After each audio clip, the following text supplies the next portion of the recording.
Hey everybody, welcome back to the Rebel Jump channel. Today we have a head-to-head comparison between two saber companies. We have the Solo Hold Orphane lightsaber on the top, and we have the Saberforge Adept saber on the bottom. Now these two sabers are based off Star Wars Rebels Season 3 and 4 Ezra Bridger lightsaber. And now I have these two lightsabers. I can do a pretty decent comparison, and then you can make your own decision which one you want to like more over the other one.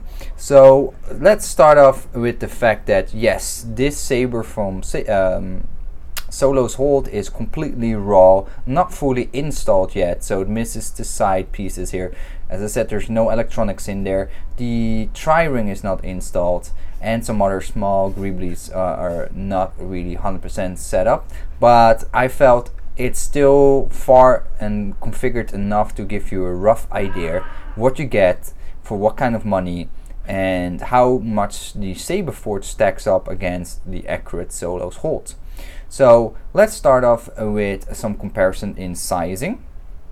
I'll try to put them all the way there. So it's quite interesting, but the Saberforge is actually a bit taller than the one from Solo's Hold. As you can see, it's definitely half an inch taller, and I can show you to you guys. Let me just get a measuring lint, because that would be most accurate. Okay, here we go. I got a measuring lint in front of me, so let's take from bottom to tip. The Saberforge is 12. Well, that is 12.2 inches. The Solo's Hold from tip to bottom is around, oh, that's not far, a little bit under 12, just slightly under 12 inch. So they're not far from each other. In terms of diameter, the Saberforge is definitely a bit thicker than the one from Solo's Hold. Show you guys that. So you can see the Saberforge is ever so slightly wider. Not showing up so much from here. Maybe if I remove the pommel really quick, I can show you guys. Both hilts are almost completely empty. I just emptied this hilt as well. I took out the electronics that were inside, taking off the pommels, because we're going to take a look at the pommels individually as well in a moment. Oh, light just moved a little bit. That's not what we want. So let me see if I can show you guys. So the I have to zoom in a bit. The Saberforge has a it's definitely a bit wider, and maybe I can show you if the camera wanna zoom in. We can do that. As you can see, yeah, definitely visible. There's definitely some size difference there. So the Solo's Hold is on the slimmer side than the one from Saberforge. Not by much, but it just it is a bit noticeable. Still, both sizes are perfectly fine in my opinion. I think both sabers have a great dimension of the thickness of the hilt. Then we go to the pommels, because we're gonna do it from bottom to top in this comparison. Put the sabers to side. So we have two pommels. We have the Solo's Hold on the left, and we have the one from Saberforge on the right. You can see there's quite significant difference. The one from Solo's Hold is a lot bigger and a lot heftier than the one from Saberforge. The Saberforge one is also vented, sound vented, so it has this hole and an array, this the metal guard in there. Stacking them next to each other, they have the same amount of cubes, but the cubes of the Saberforge, as you can see, are significantly smaller. Let's see if I can show that up. Nice close up here. Yeah, we can do that. So you can see it's significantly smaller.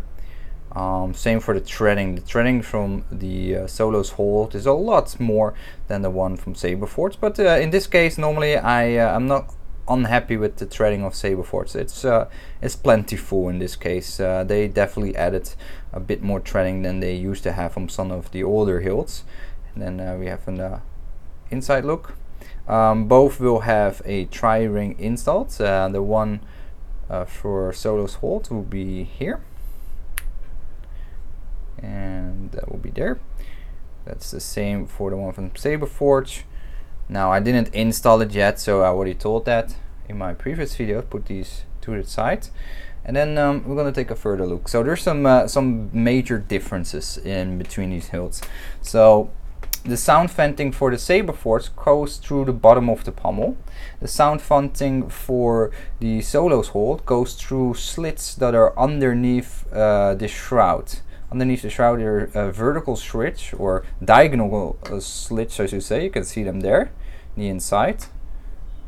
Yep, those are the sound slits. So those sound slits vent the sound out through this shroud. So they have a very different way of sound venting. I would say the Saberforge is probably the louder saber from the two, because the sound is vented directly out of speaker, out of the bottom of the lightsaber, where the one in the Solo's hold will have resonating sound. The speaker will resonate it either from the side, if you get a God 3D printed chassis for this particular hilt. The speaker will be mounted horizontal on the 3D printed chassis like this, instead of vertical on the Saberforge. So it will have different sound characteristics. And I would say probably the Saberforge will be still louder, but that has not been debunked yet, so that's just an estimation of my end. Now there's some major differences and there's some similarities. So both sabers have this grenade section on the bottom, and this is the one from Saberforge. Oh, that was really unfortunate, sorry. Light just went off. So this is one from Saberforge, and as you can see, here we go. Nice serrated, nice and deep. Two sections, and there's this inter gap here, or it's being intercut. I don't know how to call it in English. It's going almost all the way around except under this shroud piece, as you can see. And the same for the one from Solo's hold. Here we go. Oh. The serrations are more or less the same height. I feel the one from Saberforge are probably a little bit higher than the ones from the Solo hold, a little bit lower, not by much though. One big difference you can see, there's this spacing here on the Solo's hold that is not present on the one from Saberforge, because the pommel threads directly into the bottom section.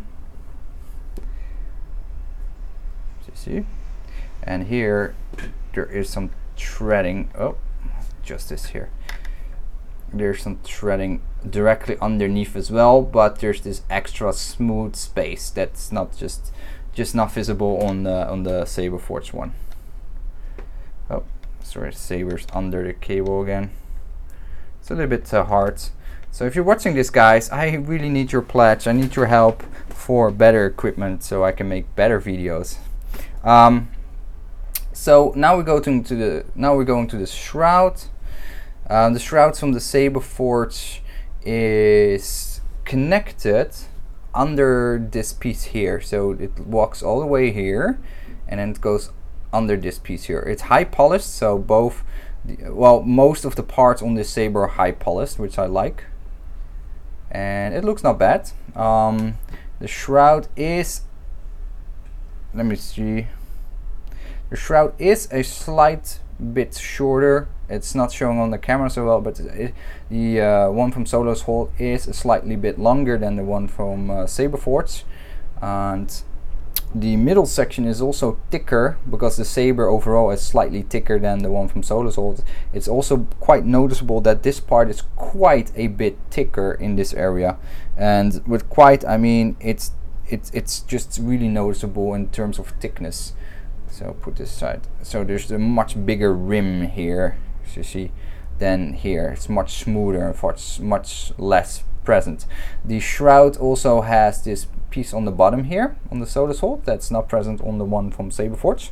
Then we go to the middle section, the control section. So the Saberforge is missing the cutout for the two pins, the brass pins that you shoot, the contact pins that should be present in the movie. The plug, in some cases it's just no pins and just a plug. The one on Solos Hold are present, the one on Saberforge are not. Then we have the buttons. Both buttons are not working. I find it unfortunate. I was hoping the one from Solos Hold actually would have like a small ball bearing on the bottom from, let's say, a how you call that, a bearing, and then that it's like the ball bearing runs in a small cutout, and then you could move it. I don't know, they choose not to have that. I really feel that it's a little bit a missed opportunity for both companies to not have a moving button that you at least could just twist. It doesn't matter if it could be activating the lightsaber or not, just having it actual functional. So both cases it's not working. The one from Saberforge is glued in. That's the difference. The one from Solos Hold is held in place by this screw, but also could be glued in if you use a tactile switch here instead of the screw. And then we have the grenade section. The grenade section nearing the middle is quite different. The grenade section here on the Solos Hold has both horizontal and vertical cutouts. It has 4 of them, as you can see, horizontal ones and a whole bunch vertical ones. Oh, there's also a point that I needed to show. This little accent of these 3 cutout holes here are not present on the one from Saberforge. So the one from Saberforge is quite different as well, and for 2 reasons. It has a different design, as you can see, no vertical cutouts, and it has a retention screw for the LED, because the LED, the light shines from here. The LED unit is here, and it shines the light all the way through this area. This is a pipe. This is the tin neck that walks all the way here, and all the lights shine through this entire pipe, and then you have your blade on top of it.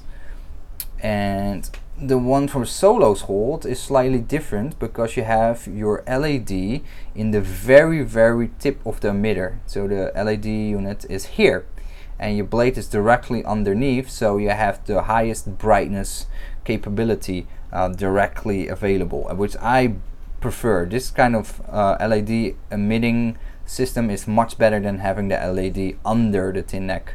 The tin neck itself also is slightly different. This is a shorter, stubbier tin neck. The one from Saberforge is a tad longer, as you can see.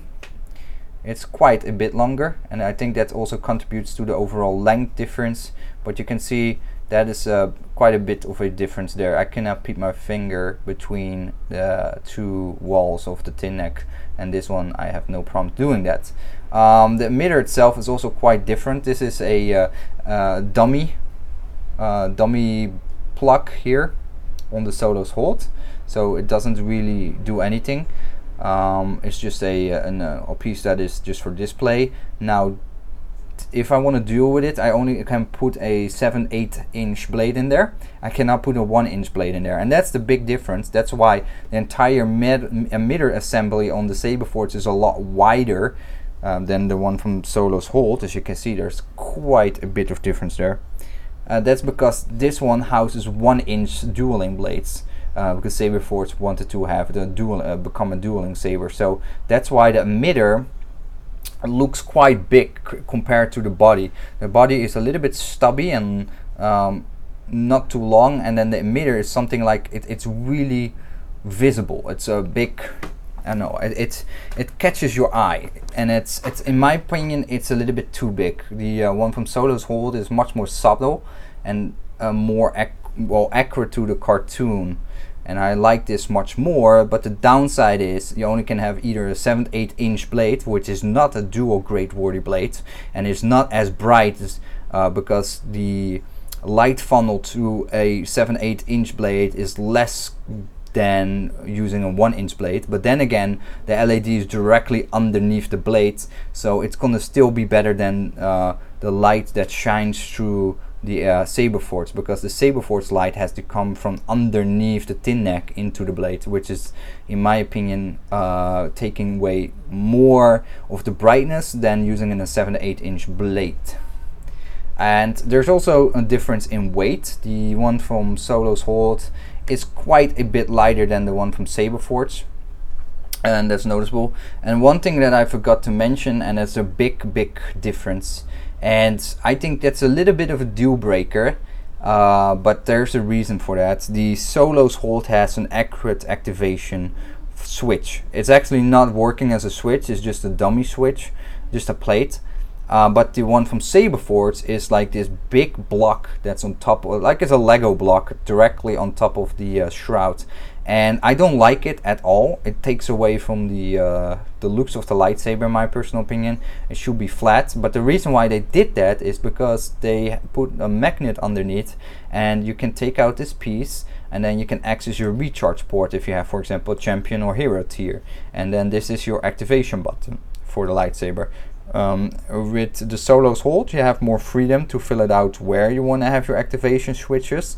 Your recharge port will be on the 3D printed chassis if you are going to use one, or you just put it inside the hilt, but it is not supposed to be exterior, because Solo's Hold want to be as close to the cartoon, where Saberforge want to give you a little bit of the convenience of having access to your recharge port as easy as possible, and they do it in this way. So what are some major differences beside what we just discussed as well? The Solo's Hold costs $350 for just the empty hilt. You need to finalize the setup, so you have to install these small individual parts yourself. Not much work, not much difficulty, but you have to do it yourself, and that's a massive difference with the Saberforge, because the Saberforge is just $150. It's already powder coated, it already has polished pieces everywhere, and it also has already anodized button. Oh, 1 second. What? Yeah. How do you spell kill? I don't know how you spell. And my son just asked me how to type kill. That's not scary. So there's some massive difference. As you can see, $150 for an empty hilt that is already pre-powder coated, etc., versus $350 completely empty hilt, which you still need to finalize by putting some assembly yourself. Now, it's gonna come down on your needs and preferences. If you seeking for an highly accurate Kanan Jarrus or Ezra Bridger lightsaber from the Star Wars Rebel series, I would say you're better off with a lightsaber like this from Solo's Hold than the one from Saberforge. The Saberforge is a nice saber, I do admit that. It's a well constructed, well designed hilt. There's nothing wrong with it. It's just not as accurate as the one from Solo's Hold. But the flip side is it's less than half the price. So there is definitely consideration there. And I do understand why people would choose a cheaper Saberforge with the, well, inaccuracies compared to the cartoon or the real life lightsaber, because it's just half price for $350 / $400, because that is the retail price if you did not pre-order the Solo's Hold. I mean, I can get this hilt with champion tier electronics from Saberforge, and completely working lightsaber with a blade, with a charger, with a Saber Core 3.0 and a LED in there that is not that bright, but hey. So I do totally understand why people would probably say, well, I choose the Saberforge because this and this reason, and in this particular case, because I'm quite skeptical with Saberforge products, but this one is pretty good in my opinion. If I would only be able to keep one of them and one of the other, I would definitely take the Solo's Hold at any given time. There is just a significant difference when you hold this. It does feel like quality. It does feel like this is definitely the better pick. for a veteran lightsaber fanatic that wants a more accurate saber. This also feels thinner in the hand. It feels like a real quality product, and it feels accurate to the cartoon. And with this one, it does bother me a bit. If I look at this and I look at that wide emitter and I look at that blade plug, which is just a blade plug with a metal thing on there, it does bother me a bit. Yes, it definitely does, and especially because Saberforge put the LEDs in the bottom of the tin neck. That really does bother me. That doesn't have to do with this particular comparison. It's just Saberforge in general. They always put the LED under the tin neck, and I hate that. So from that point of view of light, brightness, performance, etc., I would also choose the Vader's Vault. The Solo's Vault, sorry. But I'm not gonna knock this Saberforge because it's pretty darn good on its own. So yeah, I leave it up to you guys. What would you prefer to buy, and where would you spend your money on? Is it a fully, like, for the same price as this hilt, empty hilt, that you still need to put together a little bit pieces and blobs? So you have seen the construction video by now. $400 versus $400 for a champion tier or a veteran 2.5 tier Saberforge adept with sound, electronics, and a blade and whatnot. So definitely different lightsabers, different ballparks. But I want to know from you guys, which one would you prefer? I think it also comes down being what kind of fan. Like, if you're really diehard Star Wars Rebels fan, I think you're more leaning towards this than this. But it also depends on your budget. Maybe you say, oh, I really want this one, but my budget's saying this one, so that's why I stick with this one. Let me know in the comments. Thanks for watching. Bye bye.